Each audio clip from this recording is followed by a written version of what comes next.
as there has been for many years in AMS.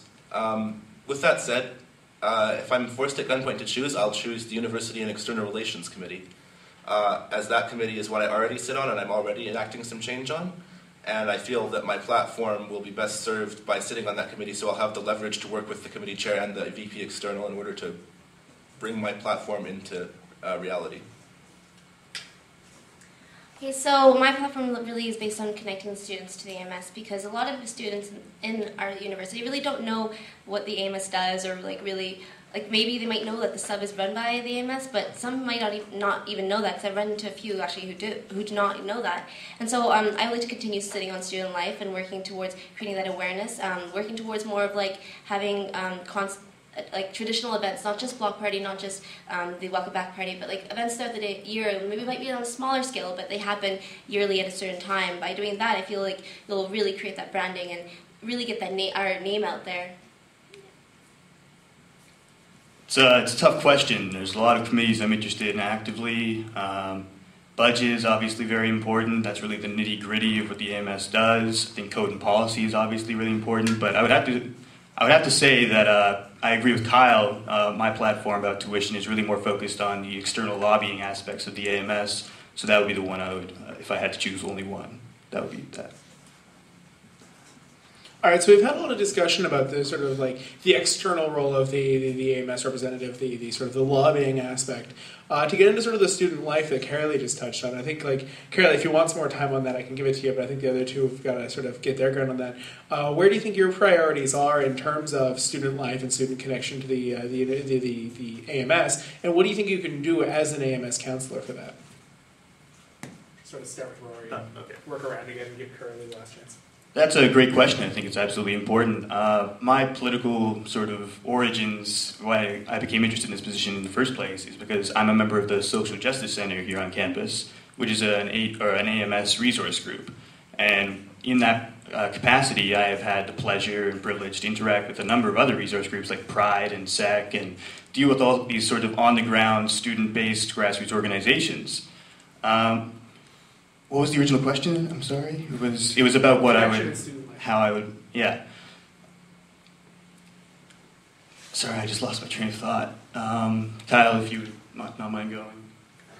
Okay. Yeah. So, with regards to student life, there's a few issues I think that are really quite key. One of the issues that falls under the purview of the Student Life Committee is the issue of campus safety. I think that's a very crucial one. One of the areas that I think really could be dealt with quite easily and quite affordably is the issue of poor lighting on some areas of campus. It's an issue I haven't really noticed a lot lately, but when I'm talking with some of my friends who lived in Totem, they pointed out that the corridor from Totem to Vanier is very poorly lit. And given that we are trying to brand ourselves as a world-class university, that seems like a very rudimentary concern to have not addressed. And another important issue with regards to safety is not just trying to reduce the risk of things, but to actually positively empower people. And one initiative I think has done a lot of good work on that is the Sexual Assault Awareness Month. And I don't want to take an unfair amount of credit on that, because that month was really spearheaded by some great activist students from the Women's and Gender Studies Undergraduate Association and other really great groups. But I think that my contributions to that helped to shape those really worthwhile ambitions and then to mold them into a politically pragmatic shape that could be very popular and very widely accepted with higher levels of administration, including the Dean of Arts office. So I feel that I act very well as a conduit to take these concerns of ordinary students, and I think that I've had those experiences, but I've also had the experiences working with the higher levels of administration and understanding the pragmatic way that you have to sell something to really get a full buy-in from some of the people who have the funding to really get things to happen. All right, may as well go back to where I came.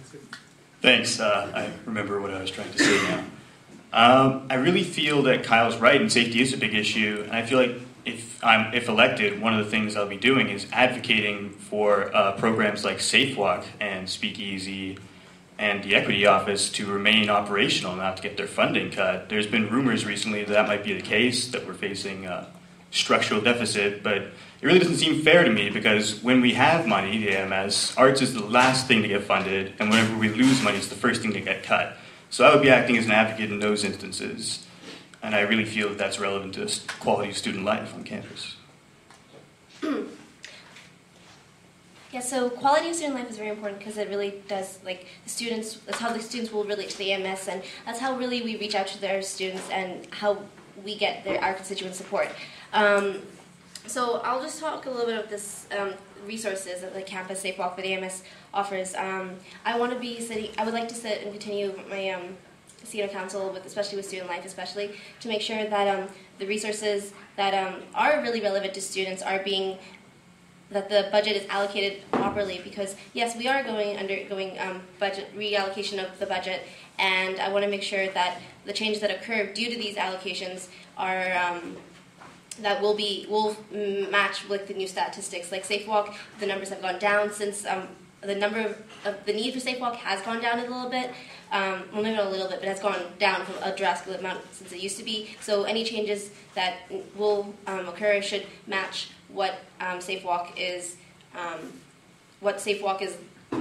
Currently the state it is in currently now, but we have to try and make sure that if we have to further allocate our budget in other places, that that we're not like really taking things down to just the last straw, where we have just to the bare bone minimum of what we can get out of these programs, because resources are so important, because these are, as I said, how clubs and resources, how students really relate to the AMS, and how we reach out to our students. And yeah, so make sure budget's allocated in the right places. All right, so really quickly before we get into some of the controversies that have happened over the last year, I'd like to get into sort of one more question about sort of student services. And this is about Safe Walk, which we've seen sort of a couple of people talk about, is Safe Walk costs a lot of money for the student union. It's often been one of those third rails of politics where a lot of people running for election don't want to talk about it, other than to support it. But it costs a lot of money, and it actually costs more money, last I heard, than it would cost to pay for them to get cabs, like the people that are using Safe Walk. And so what would you do to restructure Safe Walk? Would you do anything to it?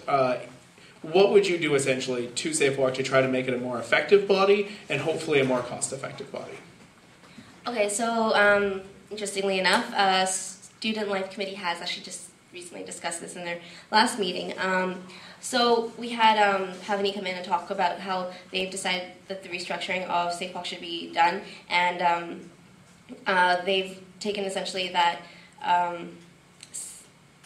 we want to work more towards having Safe Walk be more of the as an awareness body as well. Because we don't necessarily need as many walkers, the safe walking people anymore, because of the numbers have dropped. So we are capable of reducing some of the budget, but I wanted to make sure that the way that I still need to hear a little bit more. I believe I haven't actually heard of how they further tend to restructure Safe Walk. But from what I do know is that I feel like we're taking it a bit maybe further than necessary, and I would like to look at. We need to look at the context, so where the budget is going in other places, and figure out what the AMS's priorities are first before we really should say too much of whether it is necessary or really mandatory to take restructuring to a point where you're getting more profit to reallocate other places. So you need to look at where your priorities are first before you figure out how to change, how you decide to change the resources. Yeah. Okay. I'm not privy to